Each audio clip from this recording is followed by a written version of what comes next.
Rasulullah lahir bulan apa?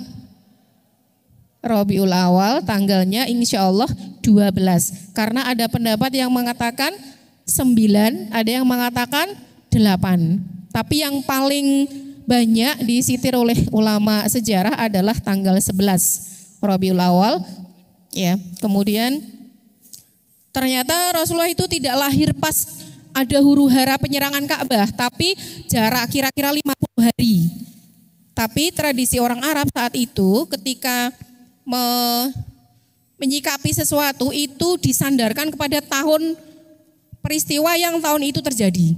Sehingga karena setelah peristiwa penyerangan Ka'bah, akhirnya lahirnya Rasulullah itu sering disandarkan kepada peristiwa tahun diabadikan Allah di surat Al-Fil. Insya Allah bisa kita ajarkan ke anak-anak. Kemudian Rasulullah disusui oleh Halimatus Sa'diyah, dititipkan di Bani Sa'ad ya, yang di sana terkenal kefasihan bahasa dan kebersihan udaranya. Usia 4 tahun Rasulullah dioperasi oleh Jibril. Itulah kasus operasi pertama di bumi. Pembelahan dada Rasulullah diambil segenap keburukannya, kemudian diganti dengan nurnya Allah Subhanahu wa ta'ala, sehingga Rasulullah maksum atau terpelihara dari bermaksiat kepada Allah Subhanahu wa ta'ala.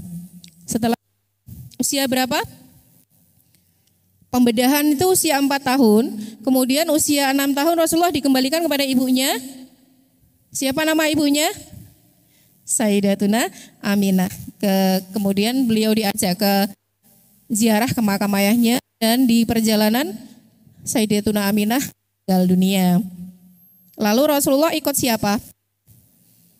Kakeknya, sang diplomat Arab nih, sang raja Arab saat itu, yang luar biasa. Rasulullah sudah diajak oleh kakeknya ini untuk melakukan setiap diplomasi saat itu nih.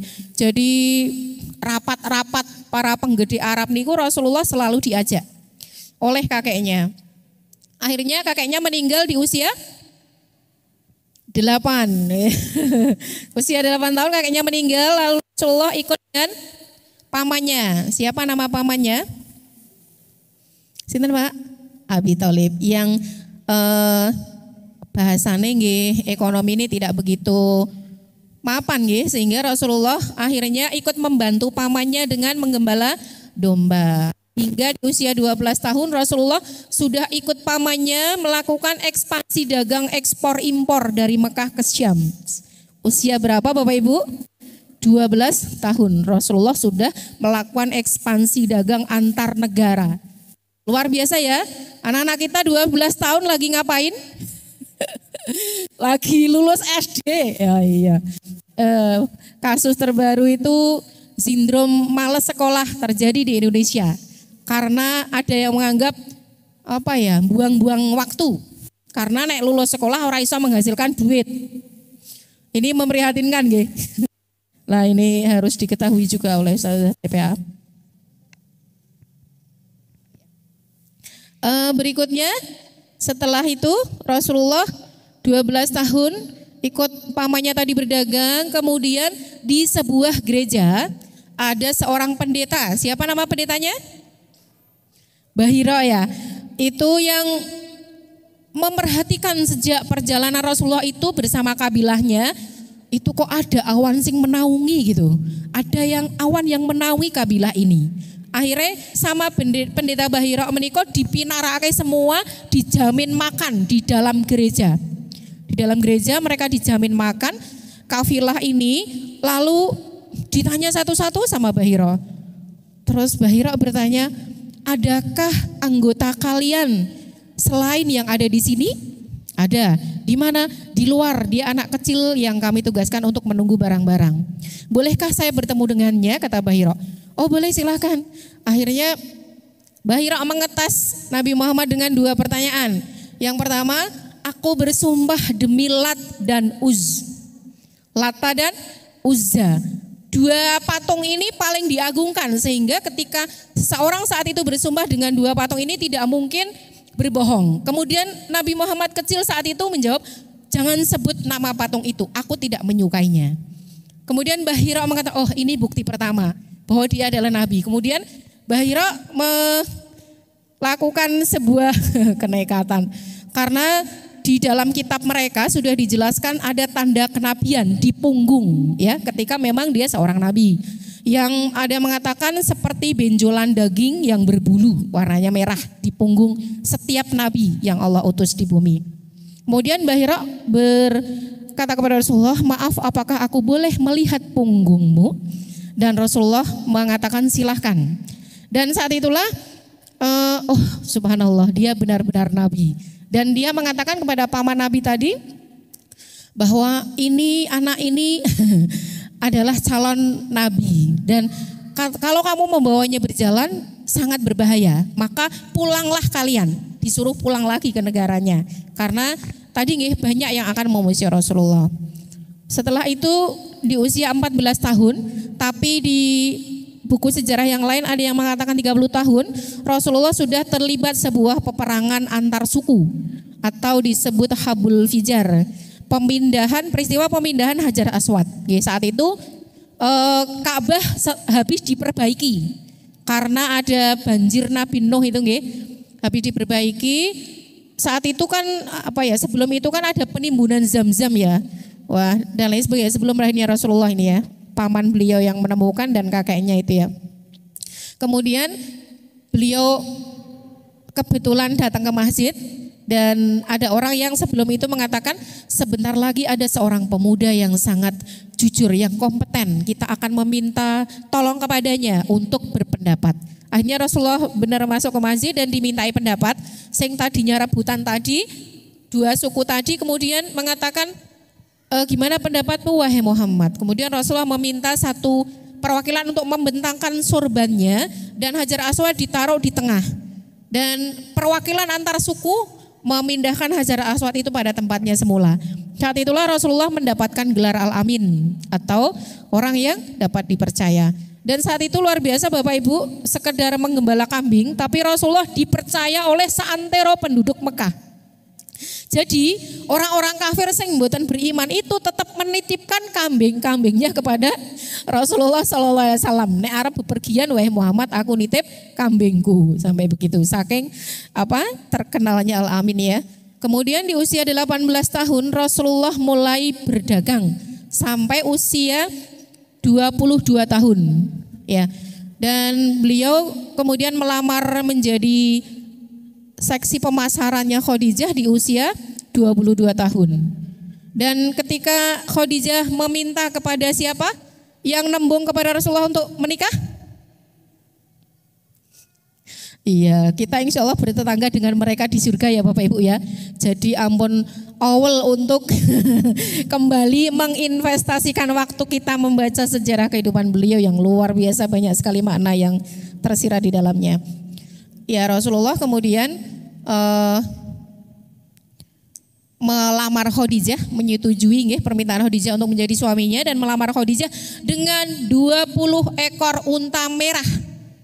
Kalau sekarang senilai 2 miliar atau ada yang mengatakan juga di sejarah yang lain 100 ekor unta merah senilai saat ini 4 miliar. Ada ibu-ibu yang dapat mahar sekian? Bapak-bapak tereng kuat ngasih mahar segitu. Iya, itulah Rasulullah sang pemuda kaya raya. Jadi Rasulullah itu tidak miskin Bapak Ibu. Rasulullah pemuda kaya raya, dia pedagang yang jujur, yang sukses luar biasa. Khadijah istrinya adalah wanita terkaya di Mekah saat itu. Sampai hartanya itu ketika nanti Bapak Ibu jalan-jalan keliling Masjidil Haram ya, kita akan menemukan di sebelah sana itu ada maktabah, sekarang digunakan perpustakaan, itu adalah tempat lahirnya Rasulullah. Dan sampai ke Masjidil Haram, sampai ke sebuah bukit yang digunakan untuk memanggil masyarakat, namanya Jabal Qubais, yang sekarang dipakai untuk persinggahan para raja di sebelah, kalau menurut saya sih di sebelah kanan ya, Masjidil Haram, agak lupa. Itu hartanya Khadijah itu penuh. Jadi dipenuhi oleh hartanya Khadijah saking kayanya. Ya, itulah Khadijah. Kenapa akhirnya Khadijah kok jadi nggak punya harta ketika beliau meninggal adalah wanita termiskin ya. Karena ketika diboikot itu Khadijah dan Rasulullah ini memberikan makan kepada warga Mekah selama 3 tahun. Ketika mereka diboikot orang-orang kafir Quraisy. Ya, disitulah akhirnya bahasanya hartanya itu disalurkan untuk membiayai orang-orang, memberi makan ya. Realnya itu orang-orang Mekah saat itu. Akhirnya ketika Rasulullah usia 25 beliau menikah dengan Khadijah, mereka hidup seperti biasa, seperti manusia pada umumnya hingga di usia 40 tahun Rasulullah mendapatkan mandat, bahasa kerennya dilantik menjadi Rasul oleh siapa? Berarti Jibril dengan ada platformnya surat Al-Alaq ayat 1 sampai 5 Iqra itu nggih. Sampai akhirnya Rasulullah menjadi Rasul dengan diturunkannya 30 juz Al-Quran dengan beberapa perjuangan yang beliau lalui bersama para sahabat ya, banyak sekali perang yang beliau lalui hingga akhirnya di usia 52 tahun, ada yang mengatakan 50 tahun, ada yang mengatakan 53 tahun, Rasulullah mengalami sebuah peristiwa besar yang disebut dengan peristiwa Isra Mi'raj. Ya, di usia itu. Ketika Rasulullah sebelumnya diuji oleh Allah dengan yang kita kenal Amul Husni atau usahan, istri yang begitu dicintai dan mencintai Rasulullah dan mendukung segenap perjuangannya meninggal dunia. Kemudian pamannya Hamzah diperang yang dadanya dibelah oleh Hindun, kemudian hatinya dimakan mentah-mentah itu ya, sangat melukai Rasulullah sehingga beliau sangat bersedih saat itu. Dan banyak peristiwa menyedihkan lainnya sehingga Rasulullah terpuruk dalam tanda petik ya. Kemudian Allah mengecas kembali ma'nawiyah beliau, semangat beliau dengan di Isra Mi'rajkan.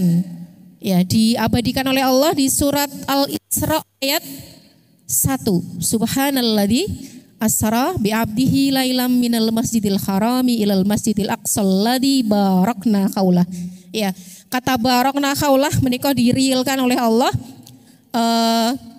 Ketika kita sholat di Masjidil Haram maka pahalanya 100.000, di Masjid Nabawi 1.000 dan di Al-Aqsa 500. Ya, itulah barakna haulahu. Jadi diberikan keberkahan sekelilingnya linuriyahu min ayatina, dan diberikan cahaya-cahaya min ayatina sebagai tanda kekuasaan Allah SWT.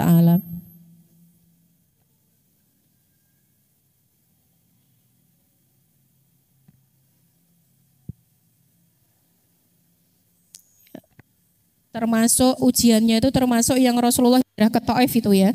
Harapannya disambut dengan baik, ternyata malah dilempari batu oleh rakyat Taif nih, sehingga Rasulullah benar-benar bersedih. Saat itu karena orang-orang berpengaruh yang melindungi Rasulullah meninggal dunia, sehingga orang-orang kafir Quraisy mengambil kesempatan untuk menjatuhkan sejatuh-jatuhnya Nabi Muhammad ya. Kemudian setelah Isra Mi'raj itu terjadilah peristiwa hijrah ya, dari Mekah ke Madinah, ada kaum Ansor dan Muhajirin. Dan akhirnya Rasulullah dipanggil oleh Allah SWT di usianya yang ke-63. Atau ada yang mengatakan 60, 61. Kita sambung di kesempatan yang lain ya. Peristiwa meninggalnya Rasulullah yang mendebarkan